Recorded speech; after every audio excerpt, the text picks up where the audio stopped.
मानव जाति की मानवता धर्म है।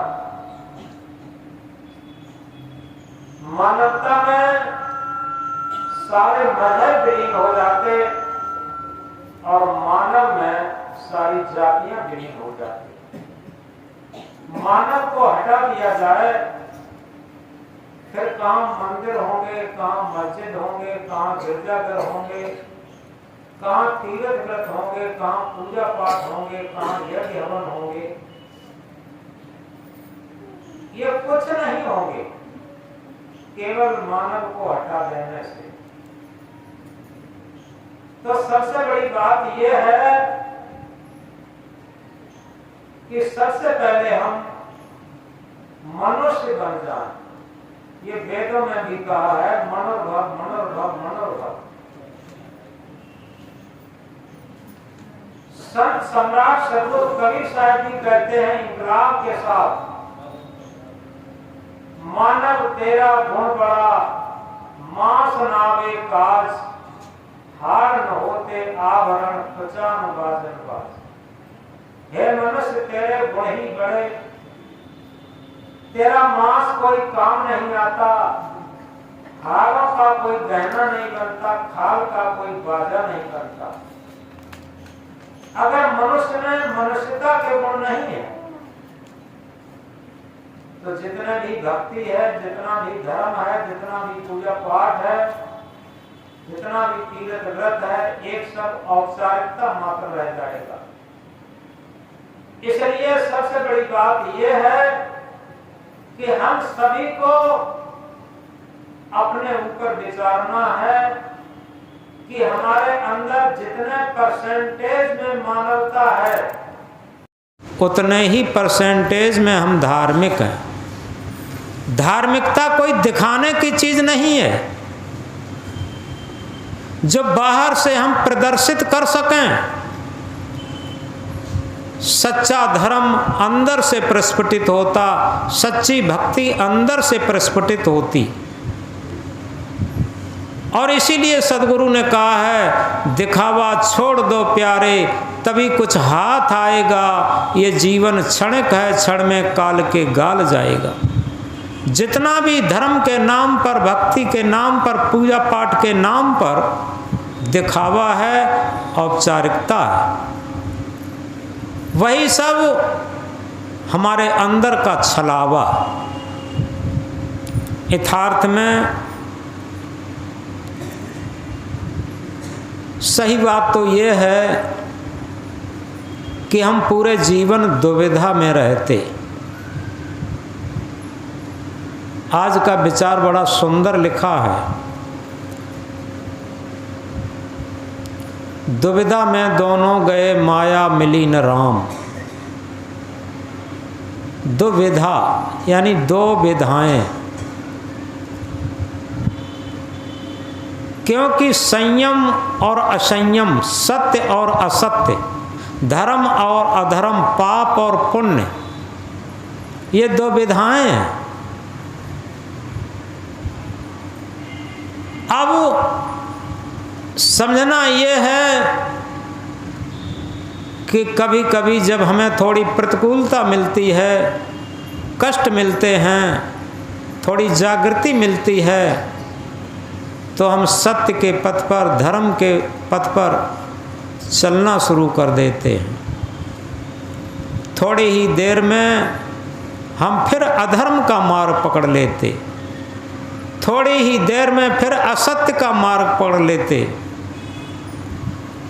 क्षण क्षण धर्म, क्षण क्षण अधर्म, ये दुविधा है। जब तक हम सही तरीके से धर्म के मार्ग को, सत्य के मार्ग को, भक्ति के मार्ग को, मानवता के मार्ग को पकड़ के नहीं चलेंगे, अटूटता से नहीं चलेंगे, तब तक हमें सफलता नहीं मिलेगी।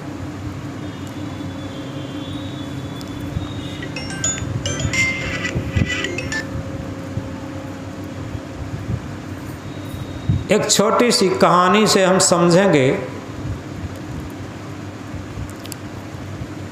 चमगादड़ को सबने देखा होगा, चमगादड़ एक ऐसा पक्षी है जो रात में विचरता है, उसे रात में दिखाई देता और दिन में वृक्षों में छुपा रहता।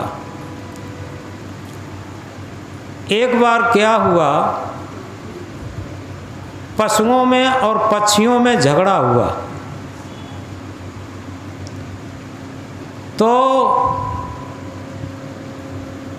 पशु ज़्यादा बलशाली थे, पशुओं में हाथी और सिंह ये बहुत बलशाली होते हैं, खूंखार भी होते। तो चमगादड़ ने क्या सोचा कि हम पशुओं की पाली में चले जाएं, क्योंकि जीत की बाजी है। तो चमगादड़ पशुओं की तरफ गया और कहा कि भैया हम भी आपकी तरीके से पशु ही हैं, क्योंकि आपके तरीके से हम लोग बच्चे देते हैं और स्तन से दूध पिलाते हैं, जैसे पशु बच्चे देते हैं, पक्षी अंडे देते हैं। तो इसलिए हम पशु की तरफ हैं और तुम्हारी तरफ से लड़ेंगे, ये चमगादड़ ने कहा। थोड़ी देर में क्या होता है, पाला बदल गई। जो पक्षियों में बहुत बड़ा शक्तिशाली गरुड़ होता है, गरुड़ हाथी को भी उठा ले जाता। थोड़ी देर में कहीं से ऊपर से आसमान से गरजता हुआ गरुड़ आ गया, पाला बदल गई, पक्षियों की जीत होने लगी। चमगादड़ भाग के गया पक्षियों की तरफ कि भैया हम पक्षी हैं, क्योंकि आप लोगों की तरीके से उड़ते हैं और आप लोगों की तरफ से ही हम लड़ेंगे। पक्षी समझ चुके थे ये दुविधा में है,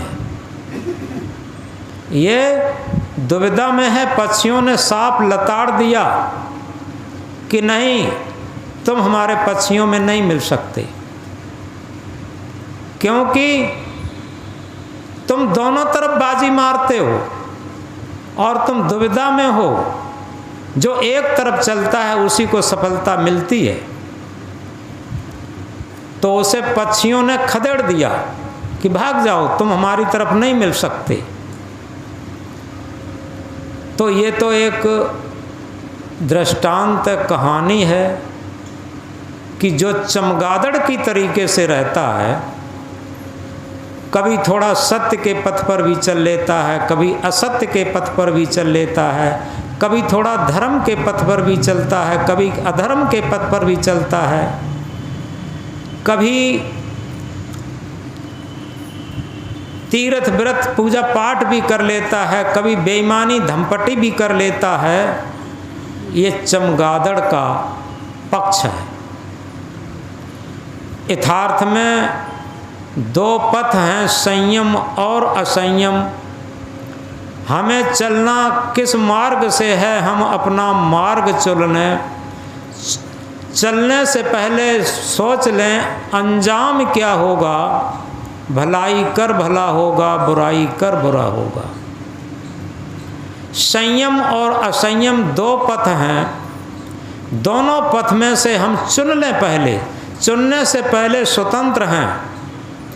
हम संयम को अगर चुनते हैं तो असंयम को साथ लेकर के नहीं चल पाएंगे।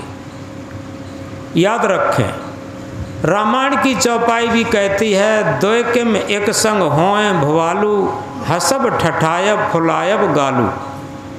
ठट्ठा मारकर हंसना और गालों का फुलाना दोनों एक साथ नहीं हो सकते। जहाँ कामता राम नहीं, जहाँ राम नहीं काम, तुलसी दोनों होत नहीं, रवि रजनी एक ठाम। जहाँ आत्म स्वरूप है, घट घट रमैया राम स्वरूप है, वहाँ कामनाएं नहीं हैं। और जहाँ कामनाएं हैं वहाँ राम स्वरूप, सत्य स्वरूप, आत्म स्वरूप नहीं रह सकता। तुलसीदास जी कहते हैं कि रवि रजनी दोनों एक साथ नहीं रहते। रात्रि और सूर्य कभी एक साथ नहीं देखा होगा, जब सूर्य होता है तो रात्रि नहीं होती, रात्रि होती है तब सूर्य नहीं होता। तो इस तरीके से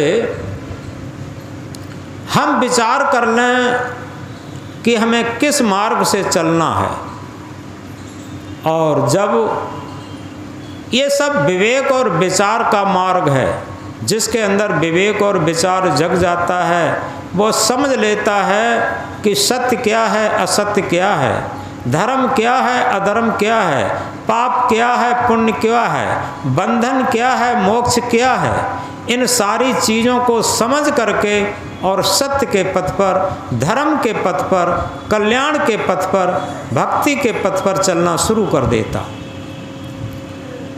तो इसलिए हमारे अंदर जितनी अटूटता होगी, लक्ष्य उतनी जल्दी मिलेगा।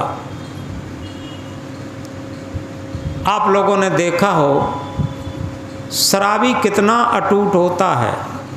पत्नी भी मना करती है, बच्चे भी मना करते हैं, रिश्तेदार भी मना करते हैं, लेकिन शराबी शराब नहीं छोड़ता।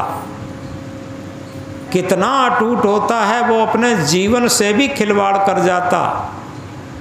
कहने तो भक्त लोग बहुत कहते हैं, उसे शरीर से भी मोह नहीं होता, पति पत्नी बच्चों से भी मोह नहीं होता, किसी से नहीं होता।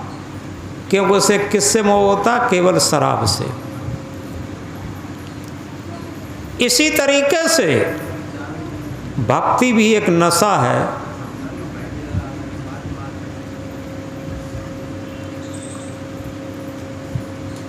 भक्ति भी एक नशा है, जिसके अंदर भक्ति का नशा चढ़ गया, निश्चित है वो परम आनंद, परम शांति का दर्शन उसे हो जाएगा। क्योंकि वो दुविधा में नहीं रहा। सबसे खराब सब्जेक्ट है दुविधा। और आप देखते हैं अंगुलीमाल जैसा डाकू, रत्नाकर जैसा डाकू, ये जब अपना मार्ग बदले, फिर हर कठिनाई का सामना करते हुए, हर परेशानी का सामना करते हुए और सत्य के पथ पर डटे रहे, तभी आज हम उसे अच्छी तरीके से जानते हैं। और वही नहीं, आज हम मीरा का नाम लेते हैं, सबरी का नाम लेते हैं, सहजों का नाम लेते हैं, बुद्ध का नाम लेते हैं, महावीर का नाम लेते हैं, कबीर का नाम लेते हैं, स्वामी विवेकानंद, स्वामी दयानंद, अनेक महापुरुषों का, आदर्श पुरुषों का नाम लेते हैं। इनकी जीवनियाँ तो देखें। ये अपने जीवन में जहर दिए गए, बड़ी बड़ी यातनाएं दी गईं, लेकिन अपने पथ पर अटूट रहे। उन्होंने भक्ति मार्ग नहीं छोड़ा। तो इस प्रकार यथार्थ में सबसे बड़ी बात यह है, जिसके मन में दुविधा होती है, उसका मन सत्यगामी नहीं होता, भक्तगामी नहीं होता, मुक्तगामी, शांतगामी नहीं होता। और जो दुविधा को छोड़ देता है, उसके अंदर अटूटता आ जाती है। होता क्या है, कबीर साहब ने एक बहुत महत्वपूर्ण बात कही। क्या कहा?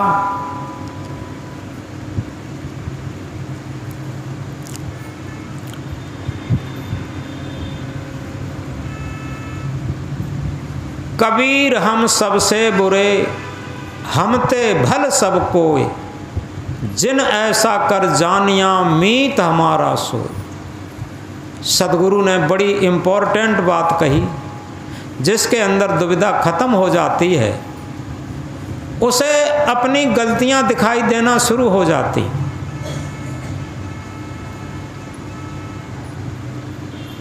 और जिसकी दुविधा रहती है, उसे क्या होता है, वो अपने को बहुत अच्छा मानता और उसे दुनिया की सारी गलतियां दिखाई देती। दुनिया की गलतियां देखना कैसे है, एक उदाहरण द्वारा समझेंगे।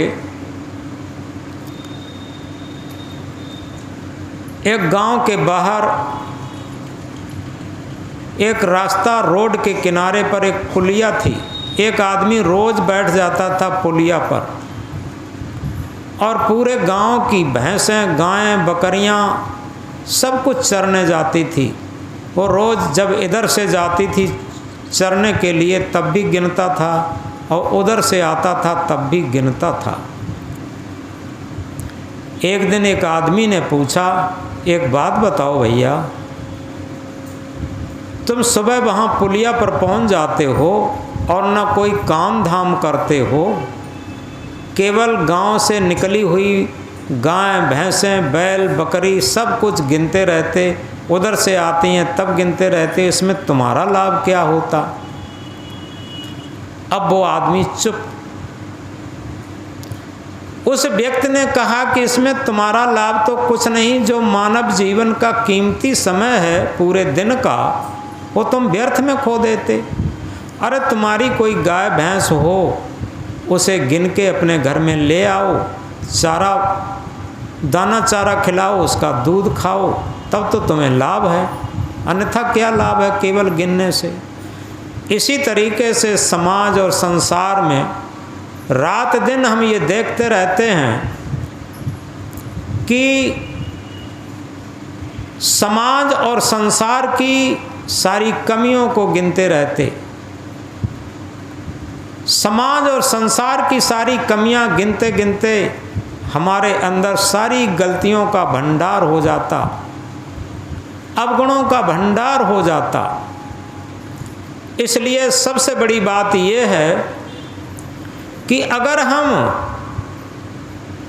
सकारात्मक विचार हमारे अंदर हैं तो हम अपनी गलतियों को देख करके निकालने का प्रयत्न करें। ये सकारात्मक विचारों की ऊर्जा है, ये ज्ञान की ऊर्जा है, ये भक्ति की ऊर्जा है, ये धर्म की ऊर्जा है। जब धर्म की ऊर्जा से हमारा जीवन ओतप्रोत होता है तो लगता है कि सदगुरु कबीर साहब का महामंत्र ये हमारे ऊपर चरितार्थ होता है कि कबीर हमें सबते बुरे। हमारे अंदर बहुत बुराइयां हैं, बहुत गलतियां हैं और निरंतर हम अपनी गलतियों को निकालने का प्रयत्न करेंगे और दूसरे के अंदर हमें सद्गुण दिखाई देना शुरू हो जाते। जब हमें सद्गुण दिखाई देना शुरू होते हैं, इसे सकारात्मक पक्ष कहते, इसे पॉजिटिव थिंकिंग कहते। हर आदमी के अंदर जो सद्गुणी भक्त होता है उसकी सकारात्मक विचारधारा होती और वही लोग अपने परिवार में भी सुखी होते, समाज में सुखी होते और इस संसार में आज भी सुखी है। और जिनकी नेगेटिव थिंकिंग है, नकारात्मक विचार हैं, वो रात दिन अपने ही परिवार में कुढ़ते, दूसरे के अवगुणों से कुढ़ते और पूरे संसार से कुढ़ते। परसों कहीं बाहर एक सत्संग था, उसमें एक महिला आई थी। उन्होंने एक प्रश्न किया कि गुरुजी, हमें बहुत टेंशन हो जाता। हमने की बात क्या है? कि बात यह है कि हमारे पतिदेव भी बहुत सीधे हैं, बहुत सरल हैं, बहुत सही हैं, हमारा लड़का भी सब सही है, बहू भी सही है, लेकिन हमारे ही पड़ोस में एक ऐसी महिला है जो पल पल पर झूठ बोलती, और वो झूठ बोलती है तो हमें बहुत टेंशन हो जाता और हम बहुत अधिक परेशान हो जाती। तो हमने कहा ये तुम्हारी कमजोरी है, तुम्हारी अच्छाई से जब वो परेशान नहीं हो पाती तब तुम उसकी बुराई से परेशान क्यों होती। इसके लिए कबीर साहब का मंत्र याद करो, तुम्हारे अंदर सकारात्मक विचार आएंगे। कबीर साहब ने क्या कहा, कबीर तेरी झोपड़ी गलकट्टों के पास, जैसा करे वैसा भरे तू क्यों हो तो दास। अगर कदाचित अपना मकान अपनी झोपड़ी गलकट्टों के पास है, अब हम रात दिन टेंशन में हो जाएं तो क्या लाभ। कबीर साहब कहते हैं जैसा करे वैसा भरे तू क्यों हो तो दास। उसमें तेरे उदास होने की क्या ज़रूरत है। उनके मुखमंडल पर थोड़ी प्रसन्नता आई। कहा कि गुरुदेव इससे तो हमें अच्छा सहारा मिला। तो यथार्थ में संत सदगुरु का एक आदर्श ऐसा होता है, उससे हमारे जीवन जीने के लिए संबल मिलता है, सहारा मिलता है, आदर्श मिलता है, आचरण मिलता है। और उस आचरण को अगर हम धारण कर लें तो हमारा जीवन कृतार्थ हो जाता है। तो सबसे बड़ी बात यह है, ये बहुत महत्वपूर्ण बात है कि हम रात दिन दूसरे के अवगुण देखते देखते और अपना जीवन अवगुणी बना लेते। ये कहा है खटरागी बन जाता है खटरागी का संग करते करते, खटरागी बन जाता है खटरागी का संग करते करते, बैरागी बन जाता है बैरागी का संग करते करते। हमारा मन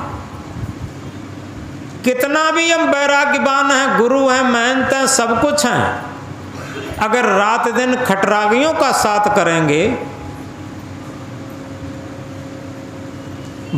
वासना युक्त लोगों का साथ करेंगे तो हमारे मन में भी खटराग और वासनाएं उत्पन्न हो जाएंगी।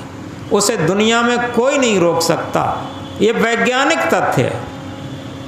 और यदि कितना भी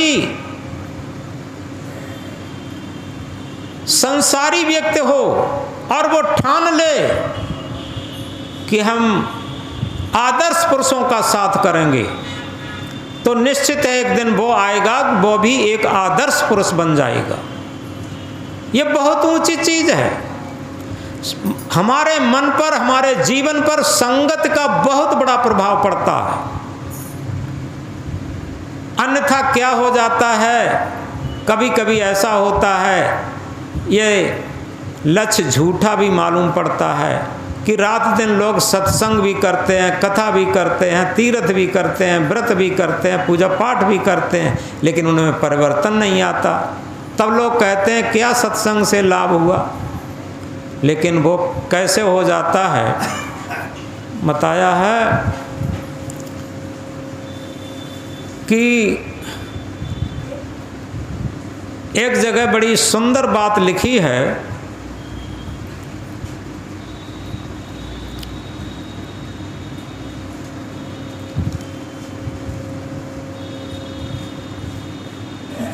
पारस परसा जानिए,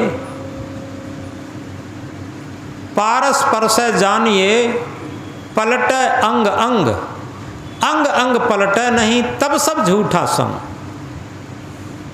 आप लोगों ने सुना होगा एक उदाहरण, लोहे को अगर पारस मणि पारस पत्थर मिल जाए तो लोहे का अंग अंग बदल जाता, वो सोना बन जाता। पारस परसा जानिए, पलटे अंग अंग, और अंग अंग पलटे नहीं, तब सब झूठा संग। अगर पारस के स्पर्श से और लोहा सोना न बना तो सब झूठा संग, तब ये सब झूठा संग हो जाता। तो इसी तरीके से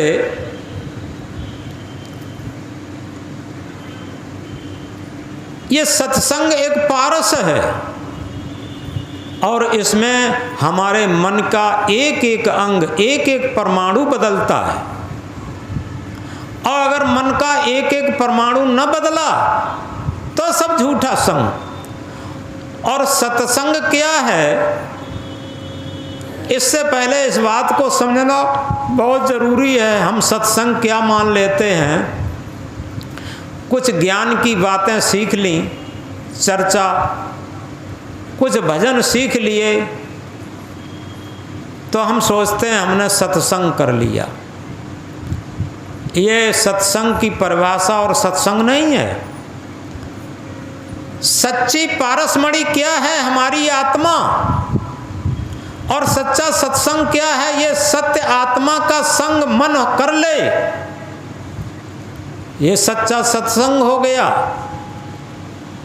अगर आत्मा से, आत्मा के संग से ओत प्रोत हमारा मन न हुआ तो ये मन हमारा सत्संगी नहीं हुआ, ये तो केवल रट्टू ज्ञान हो गया। चाहे वो कबीर साहब का ज्ञान याद कर ले, चाहे वेदों उपनिषदों का ज्ञान याद कर ले, गीता रामायण भागवत का ज्ञान याद कर ले, ये तो केवल जिह्वा पर ज्ञान रट लिया। कबीर साहब इसे मना करते हैं, क्या कहते हैं? मन शायर मनसा लहर बूढ़े बहुत अचेत, कहें कबीर ते बाँचे जाके हृदय विवेक। विवेक हम जिह्वा से तो सब रट सकते, सत्संग सत्संग जिह्वा से तो सब कह सकते, भक्ति भक्ति वैराग्य वैराग्य जी मुक्ति मोक्ष कल्याण सब कह सकते, आत्म परमात्म सब कह सकते। जिह्वा से कहने में कितनी देर लगेगी? ये तो सब उधारी का सौदा है। कबीर साहब कहते हैं, कहें कबीर ते वाच हैं जाके हृदय विवेक। वही इस असत संसार से बच सकते, वही इस भव सागर से बच सकते, वही इस असत्य संसार से बच सकते जिसके हृदय में विवेक प्रस्फुटित हो गया। जब तक हृदय में विवेक प्रस्फुटित नहीं है तब तक सत्संग नहीं हो सकता, भक्ति नहीं हो सकती, वैराग्य नहीं हो सकता। ये बात बहुत गहराई से समझने की है कि जब हमारे हृदय में विवेक जागृत हो जाए तभी सत्संग उद्घाटित होता है, तभी सत्संग घटित होता है। सत्संग एक घटना है। ये कई बार हमने समझाया भी है। एक जगह 4 विद्यार्थी पढ़ के आ रहे थे, आपस में चर्चा किए। विद्यार्थी 9th 10th के विद्यार्थी रहें, और एक विद्यार्थी ने एक विद्यार्थी से पूछा, भैया एक बात बताओ, तुम पढ़ लिख कर के क्या बनोगे? विद्यार्थी ने कहा कि भैया हमारे पिता इंजीनियर हैं, हम पढ़ लिख कर के इंजीनियर बनेंगे, IIT करेंगे। दूसरे विद्यार्थी से पूछा, भैया तुम पढ़ लिख कर के क्या बनोगे? उसने कहा हमारे पिता डॉक्टर हैं, हम MBBS MD करके डॉक्टर बनेंगे। तीसरे से पूछा तुम क्या बनोगे? उसने कहा हमारे पिता वकील हैं, हम MBBS करके वो LLB करके हम वकील बनेंगे। चौथे से पूछा, तीनों विद्यार्थियों ने मिलके, भैया तुम क्या बनोगे?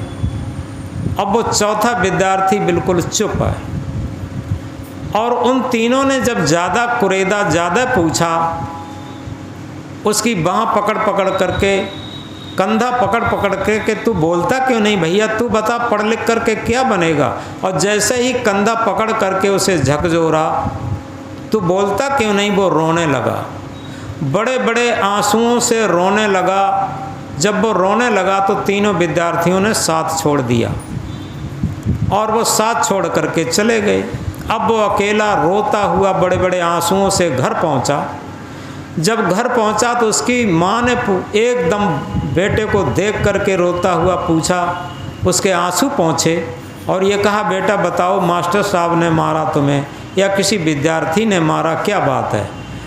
अब जैसे ही माँ पूछती है वो और ज़्यादा रोता, चुपता कहीं नहीं है और कुछ न बताता। अब इसके बाद क्या होता है कि वो लड़का जाता है, चारपाई पर चादरा ओढ़ के लेट जाता है और हुपक हुपक के रो रहा है चादरे के अंदर। माँ ने पूछा, बेटा कहीं दर्द हो रहा है, कोई परेशानी है क्या? लेकिन वो कुछ नहीं बोलता। माँ ने सूचना भेज करके अपने पति को बुलाया। पति घर पे आया, उस बेटे का पिता, और वो भी पूछता रहा। उसने कुछ नहीं बताया, जैसे ज़्यादा पूछो तो और ज़्यादा रोता। तो उसके पिता ने भी समझा कि ये कोई ज़्यादा बीमार है, इसे कहीं दर्द है, ये बोल नहीं पा रहा। उसने तुरंत क्या किया, रुपया पैसा का इंतज़ाम करके किसी वाहन का इंतज़ाम किया उसे डॉक्टर के पास ले जाने के लिए। तो जैसे ही वाहन आया, उसने कहा, बेटा चलो तुम्हें डॉक्टर के पास ले चलते हैं, तुम्हें अंदर से क्या परेशानी है। अब एकदम वो लड़का बोलने लगा। उसने कहा कि हम बीमार नहीं हैं, डॉक्टर के पास नहीं जाएंगे। तो पिता ने कहा, जब तू बीमार भी नहीं है, बोलता भी नहीं है और रोए चला जा रहा है, आखिर बात क्या है, बात क्यों नहीं बताता? तो लड़के ने कहा कि आज हम 4 मित्र विद्यार्थी आ रहे थे पढ़ लिख करके। तो एक विद्यार्थी ने पूछा एक दूसरे से कि भैया तू पढ़ लिख करके क्या बनेगा? तो उस विद्यार्थी ने कहा कि हम पढ़ लिख करके इंजीनियर बनेंगे, हमारे पिता इंजीनियर हैं। दूसरे विद्यार्थी से पूछा, उसने कहा हमारे पिता डॉक्टर हैं, हम डॉक्टर बनेंगे। तीसरे विद्यार्थी से पूछा, उसने कहा हमारे पिता वकील हैं, हम वकील बनेंगे। जब तीनों विद्यार्थियों ने मिलकर हमसे पूछा कि तू क्या बनेगा, तो हम रोने लगे। रोने के अलावा हमारे पास क्या चारा था? क्या हम ये कहते कि हम पढ़ लिख करके शराबी बनेंगे? हमारा पिता शराबी है, क्योंकि उसका पिता शराब पीता था। जब उसने ये बात कही और बड़े बड़े आंसुओं से डिडकारी फोड़ते हुए इस बात को कहा, तो उसके पिता के मन का अहंकार गला, मन के अहंकार की बर्फ पिघल गई और वो विनम्र हुआ। और उसने तुरंत लड़के को उठा करके अपनी छाती से चिपका लिया और ये कहा कि बेटा तू चिंता मत कर, अब ना तू डॉक्टर बनेगा, तो ना इंजीनियर बनेगा, ना वकील बनेगा। तू कह देना आज से हाथ उठा करके मेरे पिता एक नेक इंसान हैं और हम एक नेक इंसान बनेंगे। तो ये एक सत्संग की घटना घटित हो गई। हम जो बात कहना चाहते हैं, एक आत्मा का दर्द एक आत्मा ने पहचाना, ये सत्संग की घटना है। जब तक आत्मा का दर्द आत्मा नहीं पहचानती, आत्मा के भाव को आत्मा नहीं पहचानती, आत्मा के आवाज को आत्मा नहीं पहचानती, तब तक सत्संग की घटना नहीं घटित होती। आप जहां पर भी देखें, जिन संत गुरुजनों के निर्देशन से जो भक्त लोग जागृत हुए, जो शिष्य लोग जागृत हुए, वो वही था। उनकी आत्मा की आवाज को उन्होंने सुना। सहजोबाई अपनी किशोरावस्था पार कर रही थी और अपने घर में शीशा से बाल संभाल रही थी। तब तक उसके गुरु चरणदास जी, ये दिल्ली साइड में बहुत प्रसिद्ध हुई है सहजोबाई, जैसे मीराबाई की तरीके से, सबरी की तरीके से। गुरुजी निकले, सहजों ने नहीं देख पाया। गुरुजी ने क्या कहा, क्षणिक सुख के कारण ने सहजो काहे समारे मांग। थोड़ा समझो, अगर इतनी सी बात किसी से कह दी जाएगी, वो नाराज हो जाएगी, आग बबूला हो जाएगी। आज किसी से कह दिया जाए, लेकिन सदगुरु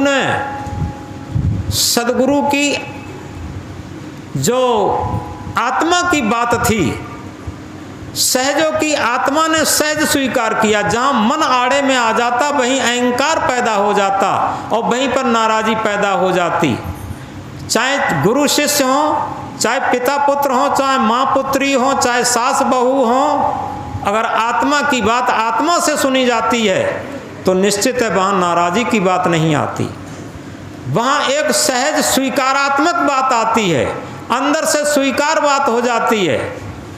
तो सहजों ने गुरु की आत्मा की बात को सुना और सुन करके तुरंत उसकी आत्मा में एक परिवर्तन आया।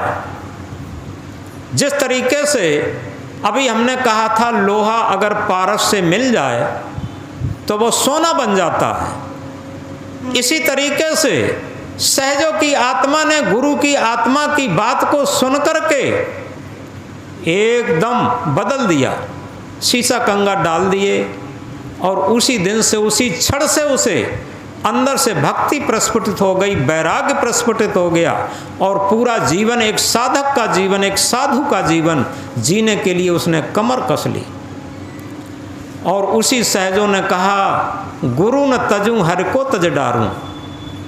कहीं मुझे हर दिखाई देते हों, ईश्वर परमात्मा दिखाई देते हों, उन्हें तो मैं तज दूंगी लेकिन गुरु को नहीं तजूंगी। आगे उसने क्या कहा कि हर ने मुझे जगत जाल में फंसायो और गुरु ने मुझे मुक्ति का मार्ग दिखायो। जिसे लोग हर कहते हैं, परमात्मा कहते हैं, उसने तो मुझे संसार के जाल में फंसाया और गुरु ने मुझे मुक्ति का मार्ग दिखा दिया, कल्याण का मार्ग दिखा दिया, सत्य का मार्ग दिखा दिया। गुरु न तजूं हर को तज डारूं, उस सहजों ने कहा। और ये कब कहा? जब गुरु की आत्मा की बात को उस सहजों ने अपनी आत्मा से सुनी। जब एक आत्मा की वह बात, एक आदर्श आत्मा की बात एक आत्मा सुनती है तो वो भी आत्मा आदर्श बन जाती है। याद रखिए, ये सच्चा सत्संग होता है। तो इस तरीके से हम कह रहे थे पारस परसा जानिए पलटे अंग अंग, अंग अंग पलटे नहीं तब सब झूठा संग। यदि अंग अंग पलटता नहीं है तब रोज हम सत्संग सत्संग कहते हैं, ये सब झूठा संग है, सत्संग नहीं है। आखिर रोज रोज जिस तरीके से एक वैज्ञानिक एक प्रयोगशाला में एक नई रिसर्च के लिए हर दिन एक चूड़ी चढ़ाता चला जाता है, चूड़ी चढ़ाता चला जाता है और विज्ञान की खोज आगे बढ़ती चली जाती है, इसी तरीके से भक्ति क्षेत्र में भी आज हमने अगर एक अवगुण छोड़ने के लिए कमर कसी है, ये भक्ति क्षेत्र है, तो कल हम दूसरा अवगुण छोड़ने के लिए कमर कस लेंगे।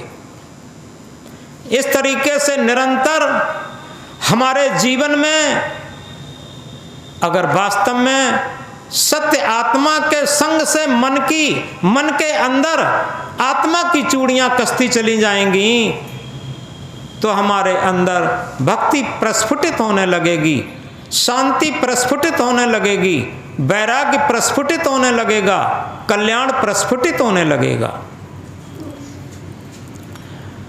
तो सबसे महान सूत्र यह है कि हम दुविधा में न रहें। दुविधा सबसे बड़ी खराब होती है और सारी काम दुविधा में बिगड़ते हैं। दो विधाएं लोगों को रहता है, हमने देखा है कि लोग पीछे पीछे बुराई करते रहते हैं, सामने सामने तारीफ करते रहते हैं। ये क्या है? ये बहुत चापलूसी है और झूठ छल फरेब है। जो भी हमें कहना है हम सामने कहें, बड़ी अच्छी बात है। तो इस तरीके से समाज में, परिवार में, कहीं भी आप रहें, अगर सत्संग का सहारा लेकर चलते हैं, भक्ति का सहारा लेकर के चलते हैं, तो निश्चित है आपके आंगन में जीवन की खुशियाँ अपने आप एक फुलवारी की तरीके से खिल जाएंगी। लेकिन आप बनावट, मिलावट और दिखावट के अंदर रहेंगे तो आपके अंदर जो खुशियाँ थीं वो भी दुख में बदलती चली जाएंगी, परेशानियों में बदलती चली जाएंगी। उन्हें दुनिया में कोई नहीं रोक सकता। इसलिए भक्ति का मार्ग बहुत ईमानदारी का मार्ग है। हम बनावट, मिलावट, दिखावट छोड़ करके और सहज जीवन अपनाएं।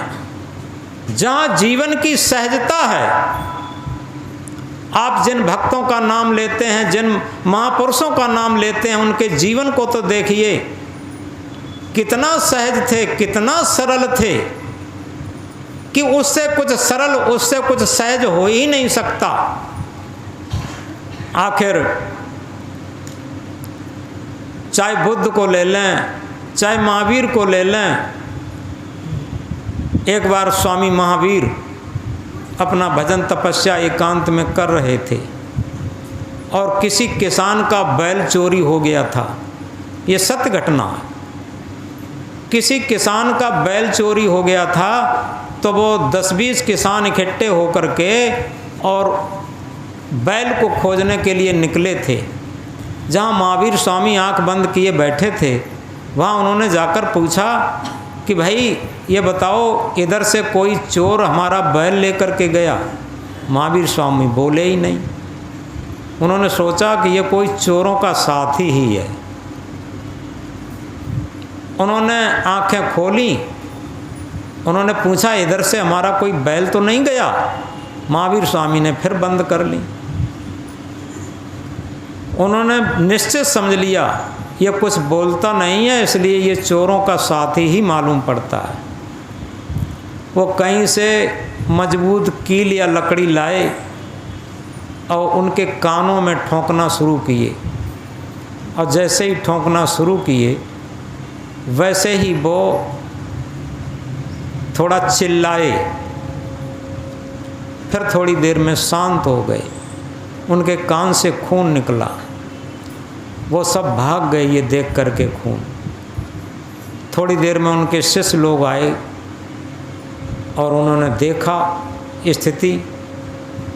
उन्होंने कहा गुरुदेव ये तो बहुत गलत किया, और आपकी आवाज़ न सुन पाते तो हम आ भी नहीं पाते, वहीं थोड़ी दूर पर कहीं होंगे, और आप दर्द की वजह से चिल्लाए और मैं तुरंत भागे भागे आए। ये पापियों ने बहुत गलत किया, ये कह रहे थे। महावीर स्वामी ने कहा कि हम अपने दर्द के लिए नहीं चिल्लाए, हम इसलिए चिल्लाए कि जब हम निर्दोष व्यक्ति को इन्होंने कील ठोंकी तो हमारे तो इतना दर्द हुआ, और इसका 20 गुना होकर के जब इन्हें फल मिलेगा तब इन्हें कितना दर्द होगा। तो उनके दर्द को याद करके हम चिल्लाए थे, अपने दर्द के लिए नहीं चिल्लाए। अब ये देखो कितना सहज जीवन है, याद रखें, क्योंकि उन्हें पता था, उन्हें नहीं, महात्मा बुद्ध ने भी धम्मपद में कहा कि जो निर्दोष व्यक्ति को दोष देता है, जो निर्दोष व्यक्ति की बुराई देखता है, उसे 20 गुना होकर के मिलता है, उसे दुनिया में कोई नहीं रोक सकता। ये कबीर साहब ने भी कहा, जो तो को कांटा बुबे ताय बोए तू फूल, तो को फूल के फूल हैं बाकों हैं त्रिशूल। यानी जो तेरी निंदा करता है, बुराई करता है, तू उसकी निंदा बुराई मत कर, तो उसकी भले के बारे में सोच। क्या होगा? एक्शन टू रिएक्शन होगा, क्रिया की प्रतिक्रिया होगी। तुझे तो तेरे फूल मिल जाएंगे, लेकिन उसे त्रिशूल होकर के वो सूल मिलेगा। तो इसलिए सबसे बड़ी बात ये होती है कि हम किसी भी निर्दोष व्यक्ति को कभी भी दोषी न ठहराएं, और अगर निर्दोष व्यक्ति को दोषी ठहराते हैं तो उसका 20 गुना होकर के हमें निश्चित मिलेगा, दुनिया में कोई नहीं रोक सकता। इस प्रकार हम सहज जीवन जीना शुरू करें, और सहज जीवन वो होता है जिसमें बनावट मिलावट दिखावट नहीं होती, और जिसमें बनावट मिलावट दिखावट नहीं होती उसमें अहंकार नहीं होता। और जब अहंकार नहीं होता है तो प्रार्थना में कहा है, निरहंकारी जग से पारी बोध रूपारी दुख दाहर। निरहंकारी भक्त, निरहंकारी व्यक्ति, निरहंकारी मन ही भव सागर से पार जा सकता है, इच्छाओं से पार जा सकता है। क्योंकि सबसे बड़ी बाधा हमारी वासनाएं हैं, हमारी मन की इच्छाएं हैं, जो कभी पूर्ति नहीं होती। इसीलिए कहा हविस की हविस इंसान को हैवान बना देती है। याद रखें, पूरे जीवन खाते रहे, पूरे जीवन देखते रहे, पूरे जीवन सुनते रहे, सब कुछ करते रहे, लेकिन फिर भी उन्हीं चीज़ों से तृप्त नहीं होती। और की बलवती चाह ही हविस होती है। हविस की हविस इंसान को हैवान बना देती है।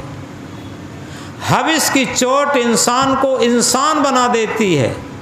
अगर हविस से बचें जीवन भर तो इंसान को भगवान बना देती है। सारी हविस से बच करके और सत्य आत्मा के पथ पर जीवन चलना शुरू कर दें तो समझो, जिन्हें भगवान बुद्ध कहते हैं, भगवान महावीर कहते हैं, भगवान कबीर कहते हैं, जिन्हें महापुरुष कहते हैं, जिन्हें सद्गुरु कहते हैं, संत कहते हैं, वही रास्ता हमें भी मिल जाएगा, वही सुख शांति हमें भी मिल जाएगी। और सबसे बड़ी बात जो अंत में कही है, क्या? करे गलती और न जाने उसे शैतान कहते हैं। जैसे कोई बच्चा है, छोटे बच्चे शैतानी जिनमें रहती है, वो गलती भी करता है नहीं जानता। छोटे छोटे बच्चे गलती कर जाते हैं और नहीं जानते। तो करे गलती और न जाने उसे शैतान कहते हैं, करे गलती और न माने उसे हैवान कहते हैं। थोड़ा गहराई से समझें। करे गलती और न जाने, अनजान में जो गलती कर जाता है उसे शैतान कहते हैं, और करे गलती और न माने उसे हैवान कहते हैं, और करे गलती और मान ले उसी को इंसान कहते हैं। अगर वास्तव में माता पिता, संत गुरु, बड़े बूढ़े, आदर्श पुरुष अगर हमारी गलतियों को बताते हैं तो मन में अहंकार न रख करके आत्मा के भाव पर, हृदय के भाव पर हम स्वीकार करते हुए अपनी गलती को सुधारना शुरू कर देते हैं, तो निश्चित है हमारे अंदर मानवता आ गई, मनुष्यता आ गई, ह्यूमैनिटी आ गई, धर्म आ गया, भक्ति आ गई। करे गलती और मान ले उसी को इंसान कहते हैं, और कभी गलती ना करे उसी को भगवान कहते हैं। तो इस तरीके से हमारे जीवन को अगर सही तरीके से समझने का जो प्रयास करते हैं अपने जीवन को, वो तभी आ पाता है जब वो दुविधा छोड़ देते हैं। आज का विचार बहुत ही अच्छा लिखा है, क्योंकि दो पथ, दो विचारों के साथ हमारा मन हमेशा दुविधा में रहता है। कभी धर्म के, सत्य के, संयम के पथ पर चलते हैं, तो कभी अधर्म, असत्य, असंयम के पथ पर ही जीवन रूपी गाड़ी चलती रहती। सत्य नीति की कहावत है, दुविधा में दोनों गए माया मिली न राम।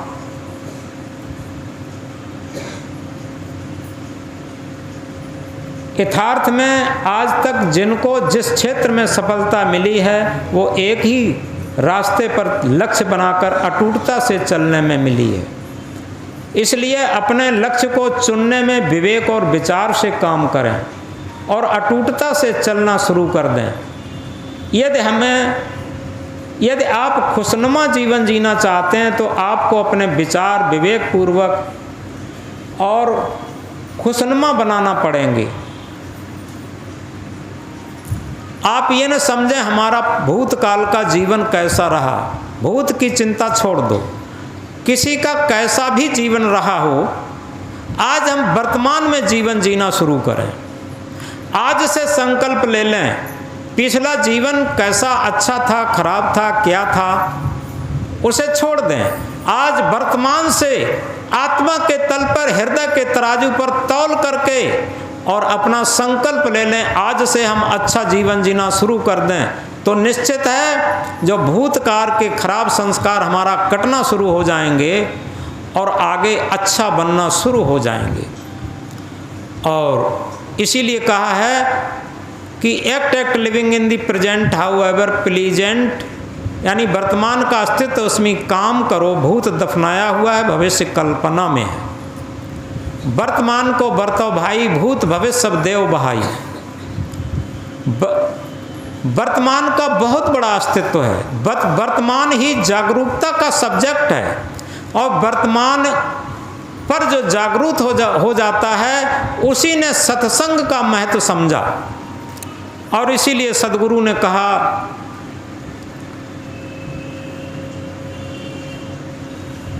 जो बीत गया वो सपना है, जो बीत गया वो मुर्दा है, जो बीत गया वो मुर्दा है, आने वाला सपना है, जिसमें हम बंधन काटें वो वर्तमान समय अपना है। जो बीत गया वो मुर्दा है, आज के पीछे जो बीत चुका है वो डेड हो चुका, मुर्दा है, और आने वाला सपना है। आज वर्तमान हमारे हाथ में है, तो अगर हम भविष्य को सुंदर बनाना चाहते हैं, भविष्य को खुशनुमा बनाना चाहते हैं, भविष्य को मुक्ति शांति कल्याणकारक बनाना चाहते हैं, तो वर्तमान में हम जागरूक होकर के और आत्मा के तल पर जीवन जीना शुरू कर दें। ये सबसे बड़ी भक्ति है, और कहना चाहिए सबसे बड़ी पूजा है, सबसे बड़ा तीर्थ व्रत है, और कहना चाहिए सबसे बड़ा यज्ञ हवन है। जो वर्तमान में जागरूक होकर के और भूत भविष्य की चिंता करके वर्तमान के क्षणों को जिसने सदुपयोग कर लिया, वो वास्तव में धर्म के मर्म को समझ गया, भक्ति के मर्म को समझ गया, कल्याण के मर्म को समझ गया, और आत्म परमात्मा के साक्षात्कार का मर्म समझ गया। तो इसलिए अंतिम इस महामंत्र को हम हृदय पटल पर अंकित करें। क्या? जो बीत गया वो मुर्दा है, आने वाला सपना है, जिसमें हम बंधन काटें वो वर्तमान समय अपना है। और इसके लिए भूमिका में दो चीजें याद रखें। क्या?